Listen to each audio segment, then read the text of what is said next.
Today I'm going to take you back to late 2012. It's a normal weeknight and my boyfriend Steve and I are cooking dinner, which really means he's cooking dinner and I'm just sitting in the kitchen, drinking all the wine and keeping him company. Like a good girlfriend, I ask about his day and he starts telling me about these two ladies that came into his shop. Steve owns a bunch of cafes and this one was Station Street in Port Melbourne. So these two ladies, they come in and they ask Steve for his old coffee grinds, which isn't that uncommon. A lot of people want the old coffee for their gardens. It's full of nutrients and it helps the plants to grow. But these ladies didn't want the coffee for their gardens. They wanted it for their bodies. They told Steve it was a great treatment for cellulite and stretch marks. Like most women, I have these problems, so my ears immediately pricked up. But also, like most women, I was immediately skeptical. A quick Google search revealed there was indeed some merit to their claims, but the ladies were doing one thing wrong. They were using old coffee that had already had the caffeine extracted. For the treatment to work, the coffee had to be fresh. Now, I don't know if this is normal, but new business ideas is a very common topic of conversation between Steve, myself, and pretty much our friendship group in general. I'm sure a few of you have been in this scenario. You go out for dinner, you have a few wines, and someone starts talking about this new business idea they've had. Suddenly, dinner becomes a brainstorming session. Names are thrown around, made-up statistics are taken as fact.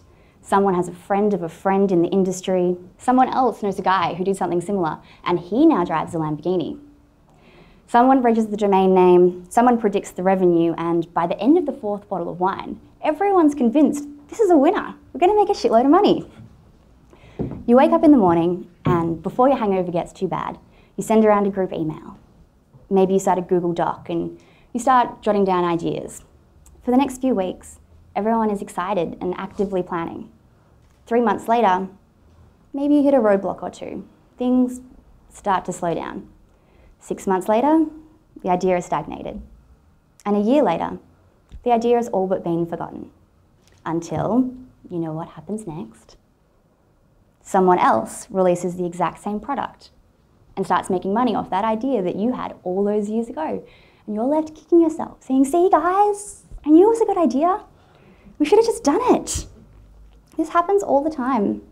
People have great ideas, but they get put in the too hard basket or simply forgotten about. I've done it a few times myself. This coffee scrub, however, that was to be the exception. Steve, myself, and 3 of our closest friends, Alex, Erica, and Jess, we decided to give it a real crack. Fast forward to 2015, current day, and we now have 5 SKUs, 4 coffee scrubs and a body balm. We sell to over 122 countries around the world. We have 4 distribution points, one here in Melbourne, one in LA, one in Canada, and one in London. We have over 610,000 followers on Instagram, and we've sold more coffee scrub than that. In fact, on average, we now sell a coffee scrub every 40 to 50 seconds.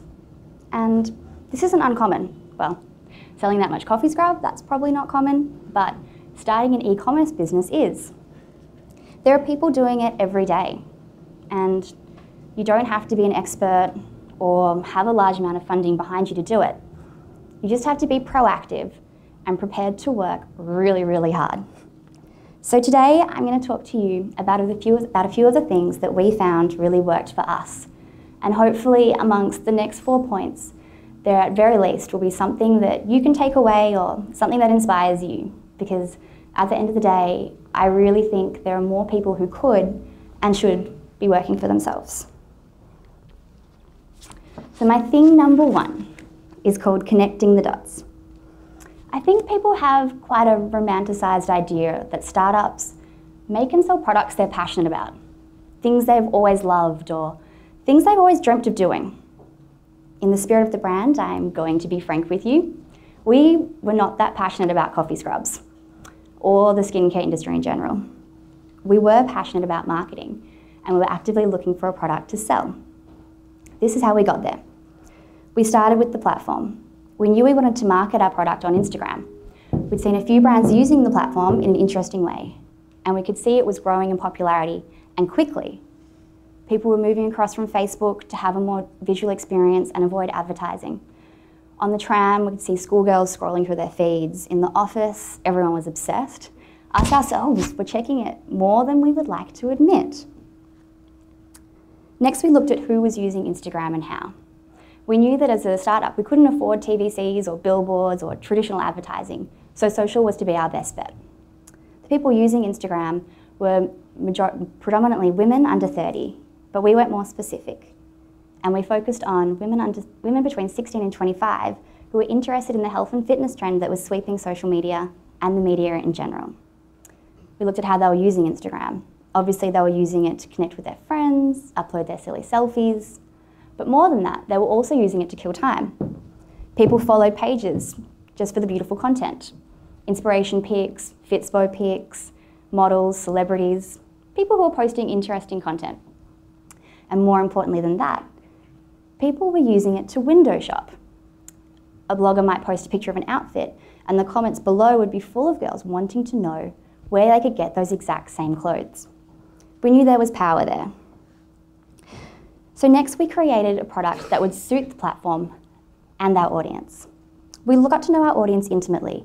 We looked at what they like, what they don't like, how they live their life, what other brands they like, and what they want, what's most important to them in life, what they want most, which for 16 to 25-year-old females is often to look good. So we created a simple coffee scrub that targets dry skin, cellulite, stretch marks, acne, and other skin conditions.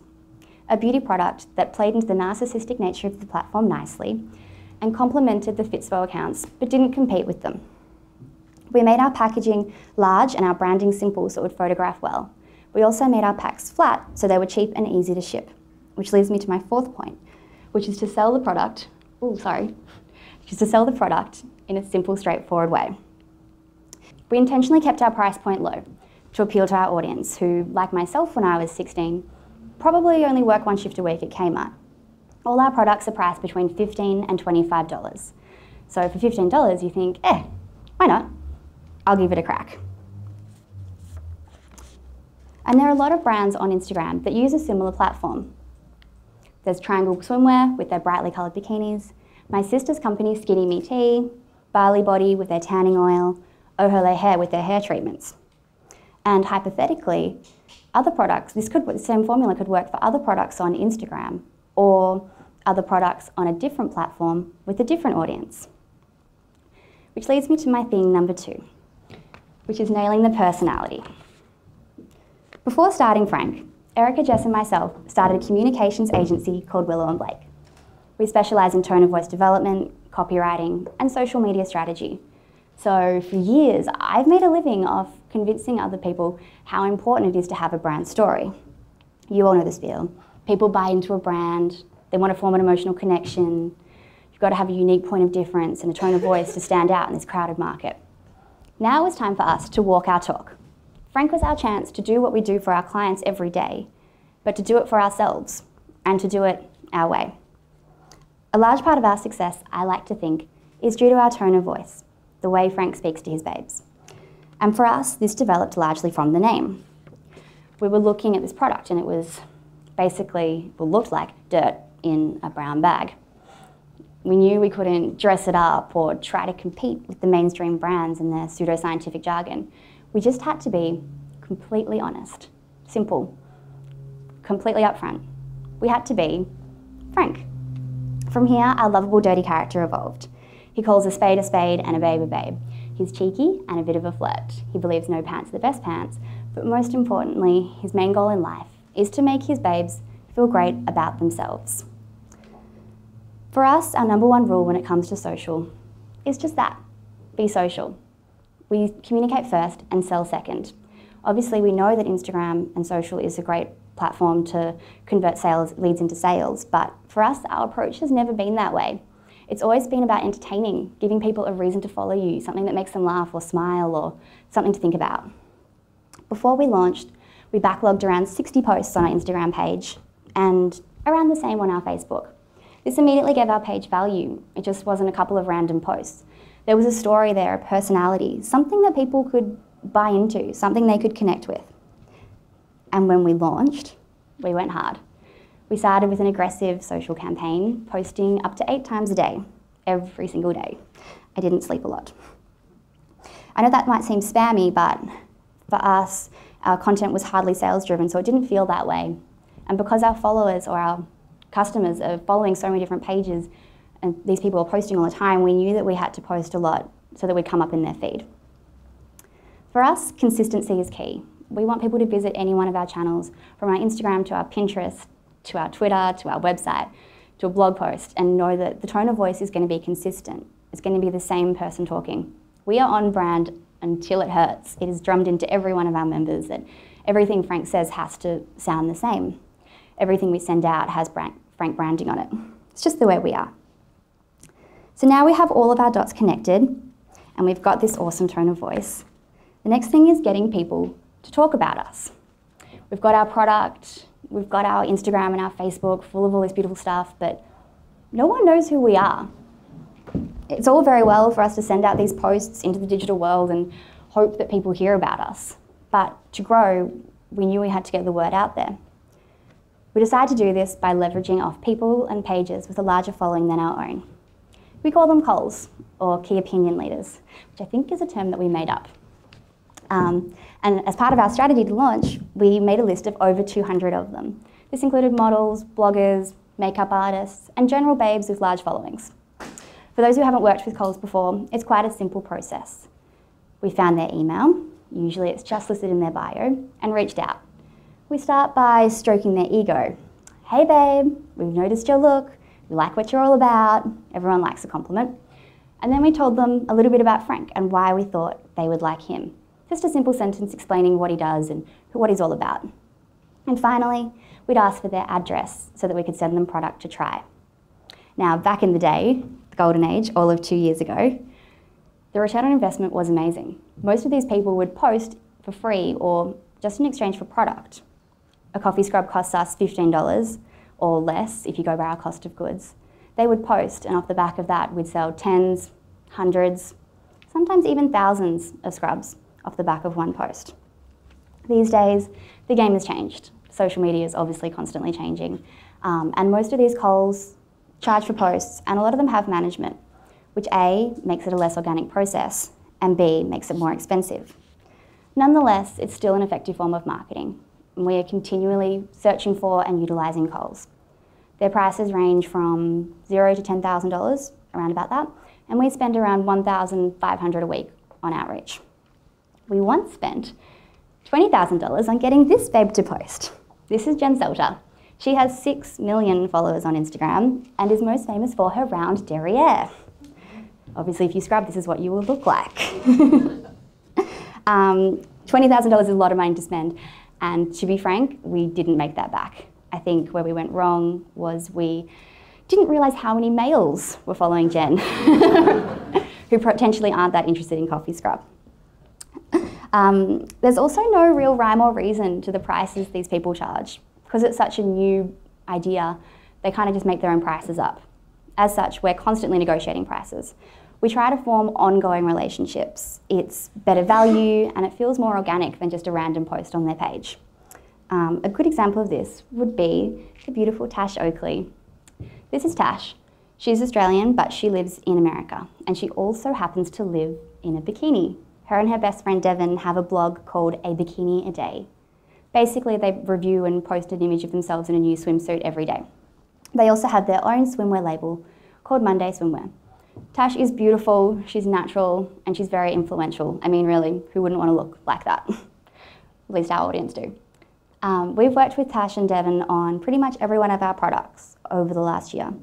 We've done different content across all their channels. They've done a blog post on the scrubs and the balm. They included us in a blog post on how to get your body bikini ready. They also interviewed us girls for a behind-the-scenes look at Frank, and we run a competition through their blog, A Bikini a Day. She's awesome. We've also been lucky enough to have some celebrity endorsement. Ariana Grande and Jessie J have both posted and raved about Frank, which saw their loyal bandwagon of followers come across to ours. The Daily Mail, a quality publication, also picked up the story. Please note, I think the Daily Mail are desperate for content because every time anyone who's got any celebrity status scrubs with Frank, they write about it. And I love the Daily Mail for that. But our most important ambassadors are these guys, our Frank Fits. These are the everyday people who buy our scrub and post their photos with it. With every pack we send out a flyer. And the most important line on that flyer is this: I'd love to know what you think, and more importantly, for you to share me with your friends on Facebook and Instagram. In a lot of ways for us, these ambassadors are more effective than the celebrities or the models or anyone like that, because they're real people, just real people who really love the brand. If I see a celebrity or a Cole post, I just kind of assume that they've either been gifted or paid to post. Whereas if I see my friend post, I'll assume they genuinely like the product and genuinely like the brand. They may only have 10, 100, 500 followers, but cumulatively they all add up. If you look up hashtag the Frank Effect, you will find over 71,000 of these posts. And even more important than these guys are our Frank feedback posts. These are the girls that have cellulite, psoriasis, acne, really bad scarring, stretch marks that make them self-conscious, and they send us before and afters and tell us how much we've helped them give them back their confidence. To date, we haven't pushed this angle too heavily as we don't want to sound like a late night infomercial, and we also like to under-promise and over-deliver. But to get those emails and to see those results, it really does make it all worthwhile. So now I'm up to my last point, which is the most important one. So if you guys have tuned out, it is time to tune back in. This one is called preparing over planning. Let's be frank, no startup ever gets to the first year of business and says, well, that went exactly as we planned. Great work, guys. It just doesn't happen. You have no idea of knowing what's going to come up. I think people get really fixated on writing these really in-depth business plans and making sure all their ducks are in a row. And I have a lot of respect and admiration for those people. Organisation is not my forte. I've never written a business plan for either of my businesses, and we never wrote a business plan for Frank. Our plan was just to see what happened. Our goal was to make maybe a couple of $100 extra a week, something to subsidise our income, cover our rent maybe some drinking money. We had low expectations. I clearly remember I knew we had an idea we'd sell some, but I clearly remember wondering when and how and if we'd actually sell any. Obviously we did, and a lot quicker than we expected. This meant for the first year of business, we were running around just quickly trying to play catch up. Shit would go wrong and we'd fix it. We had to be reactive. So now, in no particular order, I've listed a few of the stuff that went wrong. The first one was we only made 50 scrubs to start with. As I said, we had low expectations, so we just made a small batch. We sold out of all those scrubs on the first night, which was great. The website crashed, we were ecstatic, but then we realized that we had to make more. We all worked full-time jobs, so after work we met up and we made the scrub, we packed the scrub, we put the sticker on the pack, we sealed it, we put it in the envelope, put the mailer sticker on it, we took it to the post office, we sent it. It was a long, boring process. It was not fun, it was not glamorous. There was coffee everywhere, my house smelled of coffee, there was coffee in my hair, in my clothes. We had to recruit friends, recruited Steve's parents to help us pack. It was exhausting. For us, it took a while to find a manufacturer as our product isn't quite wet and isn't quite dry. But once we found them, they were a godsend, and I'm so glad that we have them now. The second thing that went wrong was 2 weeks after we launched our Instagram account that we'd worked so hard to build up with 5,000 followers was deleted. Yeah. Turns out you can't post nipples on Instagram, literally. They'll delete your account. And when they send you warnings, they're not teasing. It's not like Facebook where it's just suspended and you get it back a couple of days later. It's gone forever. You can't even get the name back. But again, a good learning curve because it taught us to revise our strategy and be a little bit more family friendly. Thing number 3 was our trademark. Turns out Frank is a popular name. Looking back now, it would have been so easy just to do a quick search on IP Australia, but we were so caught up in the moment and we'd never done this before, so we didn't realise how important that was. Trademark lawyers are also very expensive. They literally charge you for every email they send, every phone call they send, even the time they're just thinking about your case, I think they charge you for. Nonetheless, we now have a trademark, so it was all worth it. Number 4 is our stock levels. Sometimes we run out of stuff. We have so many different products going to 4 different places around the world, and is not just making sure a pack gets there, it's making sure the pack, the flyer, the mailer bag, the canister it comes in, that everything's there. At the moment, there's a global shortage of rosehip oil, and that's threatening to push out our timelines. Stuff like that we can't control. And my fifth thing, which is my favourite, is when you outsource things like distribution, you have to trust other people. And sometimes other people don't do things the way you would like to do, and their attention to detail isn't as great as yours. For example, one time one of our lovely customers ordered a pack of scrub, but instead of receiving a pack of scrub, she received a pack of bongs. Not just one bong, 12 bongs, all delivered to her place of work.